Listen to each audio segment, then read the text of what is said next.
আচ্ছা, তোমরা যারা ফেশিয়াল এরেজার ইউজ করো তারা তোমরা তোমাদের মাকে কিভাবে রাজি করছো? মানে কোন বাণী, সেই কোন বাণী আমাকে প্লিজ বলো। মানে কোন সেই জাদু জড়ানো কথাটা দিয়ে তোমরা তোমাদের মাকে রাজি করছো?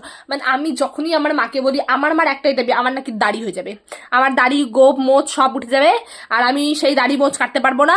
মানে আমি মার সাথে তর্ক করছি যে মা, আমার দাড়ি হোক, আমি আবার কাটবো, আমি কাটতে থাকবো, তাও প্লিজ আমাকে ইউজ করতে দাও।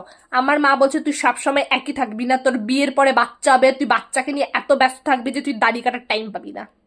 মানে কোনো মানে হয়? মানে এত দূর ভাবি ফেলছে, এত দূর তো আমিও ভাবি না। মানে আমার বয়ফ্রেন্ড নাই, একটা বর নাই, আমার কিচ্ছু নাই, আমার মা বাচ্চাতে চলে গেছে, আমার বাচ্চা কবে কবে হবে তখন আমি মানে দাড়ি কাটতে পারবো না, সেই জন্য আমাকে এখন ফেশিয়াল রেজার ইউজ করতে দেয় না। কোনো মানে হয়? মানে এর একটা তো প্রতিবাদ হওয়া উচিত, কিন্তু এর একটা বিহিত হওয়া উচিত। মানে আমি মাকে উদাহরণ দিয়ে দেখাইছি, দেখো মা এতজন ইউজ করে, সবার দেখো ঠিকঠাক আছে, কিচ্ছু কোনো প্রবলেম হচ্ছে না, কিচ্ছু হচ্ছে না, কিন্তু আমি আমি করলেই কেন হবে? মানে তোর শুয়োরের মতো মুখ নিয়ে তুই যদি ফেশিয়াল রেজার ইউজ করিস তাতেও তুই সুন্দর লাগবি না, তো করেও কি লাভ করতে হবে না?